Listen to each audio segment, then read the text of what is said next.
I'm going to build a team in FM24 that consists of one player from each nation from Euro 24. We'll spin a wheel. It will give us a European nation from Euro 2024 and we'll sign a player from that nation. At the end, we'll have a 24-man squad and we're going to go and see if that squad can win the Premier League. Should be good. Come on. Okay, so before we start picking the players for this squad, I want to let you know which team I've chosen. I've gone for Crystal Palace because they finished 10th in the Premier League last year. I wanted to go mid-table, so Palace have been taken over. And before we start picking players, I'm going to show you that we're going to play in a 4-2-3-1. I think it's quite run-of-the-mill. Hopefully, we should be able to fit most players into a squad or into a system that is like this one. So let's have a look at this wheel and let's find out which team is going to come up first for us then, and then we'll go from there, start picking. That's the way today's video is going to work. If you like this type of video and you want to see more of it, let me know by liking the video and leave me some comments down below. And if you really like it, subscribe to the channel as I click to spin. First, we need to choose a player from Switzerland. Okay, so Switzerland are the first name to come off the board here. I'm going to remove them from there and I'm going to choose Manuel Akanji, and I've put him on the bench to start with. I suppose we could pop him in at left centre-back for now. I think he might just be the best Swiss option that I could choose for Crystal Palace. He's a Manchester City player. He is straight in. I'm hoping that he can be a backup centre-back once we start choosing some other players. But first, off the board is Switzerland defender Manuel Akanji. Back to the wheel. Next up, we have Albania. Now, this is tricky. I have somebody in mind from Albania, and I've done a bit of research before this to try and come up with what I want to build, but it might depend on which order this comes out in. For Albania, I think I'm going to go for this man here, Christian Aslani, who I just really like in FM. He's a young central midfielder, can play slightly more defensive, could play a little bit more attacking. I think he's a good squad option. And if you have a look at the Albanian squad, I suppose other players that you might be looking at are players like Hysaj for right back. He's pretty good. Kumbula's quite good. There's not loads to choose from. Broja, maybe a good option, but I think we're going to find lots of good strikers out of these Euros teams. So I think I'm going to go, in fact, I've confirmed it now. We're going to go with Aslani as a backup in our midfield. Next was Scotland, and there's only one choice for this, really, isn't there? We are going to bring into this squad Andy Robertson. He is the first player that I'm going to slot into our starting lineup. I'm assuming he's going to stay there, but depends really which other players we go for, and as we build this squad, what other players might be better. I'm thinking there's not loads of left backs that are going to be better than Andy Robbo, so he's straight in as a starter at this point. Next up. Okay, next we have France, and I think you know who I'm going to go for here. France means that we can bring into this side Kylian Mbappe. I'm just going to go straight in with it. There are obviously so many we could choose from this France squad. It is stacked with talent, but I think it'd be quite nice to have Kylian Mbappe leading our line as a striker. So welcome to Crystal Palace, Kylian Mbappe. Okay, Portugal next, and this one is a little bit tricky, but in the end, I've decided to go for Ruben Dias as my right-sided defender. Now, if we go to Portugal, there are obviously some choices that we could have made here. There is Antonio Silva, I really like. There is Diogo Costa, if we wanted a really strong goalkeeper. There are players like Palhinha if you want a defensive midfielder. There's, of course, João Cancelo and Leao, Jota, Cristiano Ronaldo even to choose from. But I wanted to get some strong defenders in. I'm thinking about my starting lineup here. Ruben Dias is so good. He's really good in FM as well, isn't he? So he's going to be my right-sided centre-back. And I'm holding out for, I think, Van Dijk for my left-sided centre-back from the Netherlands here. I think that's who's going to be my choice there. And I think then we're almost set for our defence here. Let's see who's next. The next three nations off the wheel were Serbia. So I've gone for Sergej Milinkovic-Savic as another really good backup midfielder. Josko Gvardiol, because Croatia were next after that. Now, there is a bit of a contentious one here. I could start Gvardiol as the left back, or we could start Robertson. I think maybe it'll be form between the two of them, and maybe we'll let the manager choose that as we simulate the season to see if this team can go and win the Premier League. But we've got two really good left back options. I'm going to leave Robertson in there for now. And then finally, just off the wheel just now, was Turkey. So I've gone for Orkun Kokcu. Is a really solid midfielder. I really like him in real life. He is at Benfica. He moved there from Feyenoord. He's a good midfielder. We want a lot because there's kind of three positions that are central midfield in our system here. Not that he could play well, I suppose he could play the attacking one. Milinkovic-Savic could play both, and then Aslani could play all of them too. So we've got options. Not sure any of them are going to be starters because I think there's going to be so many good midfielders that should come up from the wheel next. Let's see who is the next team that comes up. Okay, Georgia. Now, this one's a really interesting one, and I've got a plan. You might be thinking, let me know if I was correct. You might be thinking Kavicha Kvaratskhelia as the first name that you think of. I'm not going to pick him. Instead, I've picked Georgi Mamardashvili. Big Mama, a big favourite of mine, is Mamardashvili as a goalkeeper. We have to choose a Georgian. If we go to their squads, I'm not sure any of these really jump off the page, except for Kvaratskhelia. Of course, he is unbelievable. But I think we can get better, or at least wingers that are as good as, and we have to choose one Georgian player. I think choosing the goalkeeper is a really smart thing to do here. So I'm going to go Mamardashvili as our goalie. We've now got 4 starters and quite a few really good sub options. Let's start filling in some of these starting players. The next 3 nations off the board were Austria, and I've gone for Konrad Laimer as a defensive midfielder option. Also, just look at his versatility, which is why I've gone for him. Can play pretty much everywhere. He's the Austrian James Milner, and really good attributes to go with that great work rate and tackling. He goes straight into our squad. Then it was Adam Hlozek coming in because Czechia was next off the board. I was a little bit stumped what to do here, and I was just looking at, we've got a lot of midfield options, so I didn't want to go for Souček. We've got quite a few defensive options, so I didn't want to go for Sofal. So I've gone for a more attacking option in Adam Hlozek. I don't know how much game time he's going to get, because I'm thinking that once we fill in some of these positions, I'm not sure where he'll play, but can play right across the front 4 positions, really. So I think he'll be useful in our squad. And then finally, off that little bank of teams that I drew there, it was Slovakia finally, and it was David Hansko to come in because he can play left back and centre back, and I like him because he played for Feyenoord last year and was really, really good. So he comes in as a defensive option. Again, I don't think he's going to be a starter, although he could slot in next to Diaz here. I'm holding out these spots for some of the bigger nations, which I'm hoping we're going to get now. Let's roll it again. There's some big nations still left in here. England, there's the Netherlands, Belgium. It could be one of those now. Germany, no, it's going to be Ukraine. And I think I'm going to take the same approach with Ukraine as I did with Czechia. And I'm going to go for another backup attacking player in Mikhailo Mudryk. Now, there was Dovbyk, really good striker. I like him a lot. Could have chosen him. Again, I'm going to save that because we've got Mbappe there. Mudryk's going to come in. Again, he can play across the attacking midfield positions. And he's good. He's fast. He'll be a good bench option, actually. So Mudryk from Ukraine. Next up we have... Okay, Italy are next. And I'm going to make a strange decision based on this one. This might be where you first disagree with me. I'm hoping that you've agreed with some of my choices so far. But for Italy, I'm going to go for a right back.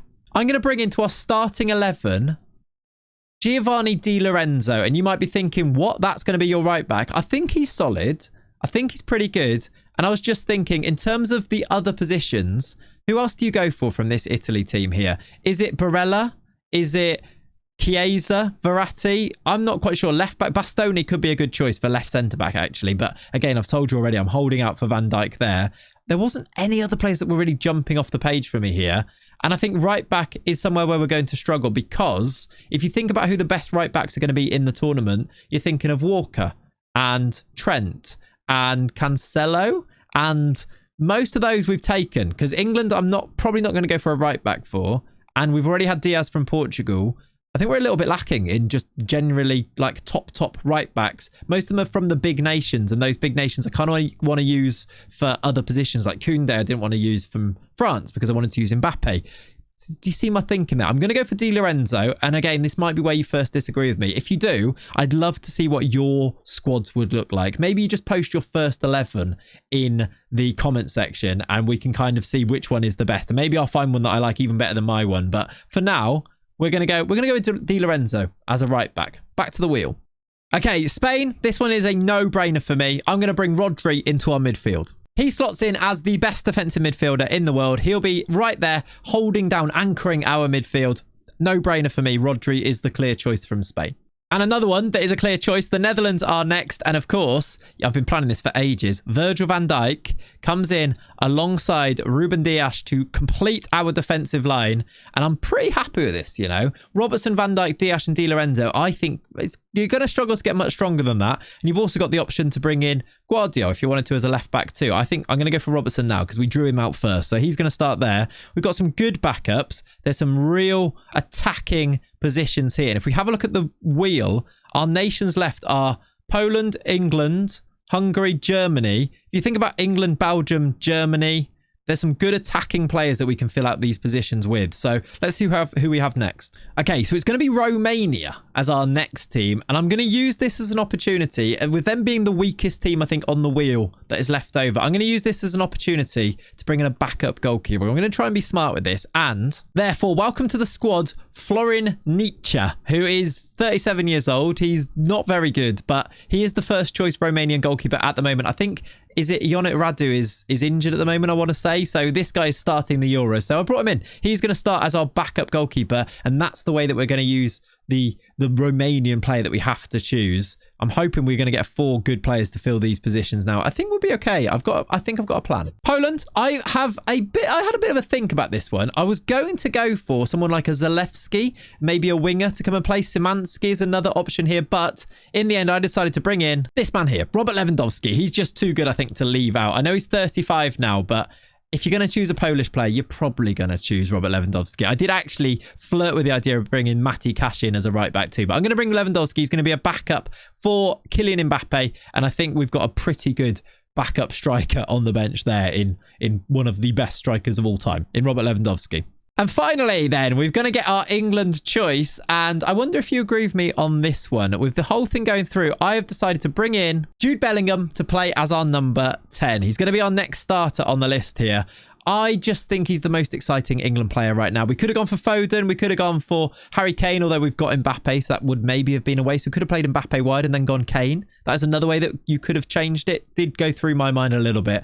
But I think we're going to go with him with Bellingham, and I think I'm going to play him as the number 10 here because he's just really exciting, and what a player he is. So Bellingham is in. We've got 3 starting players to positions to fill, and we've got 5 nations left on the board. So we need to these need to be starters, some of these, and Slovenia is one of them.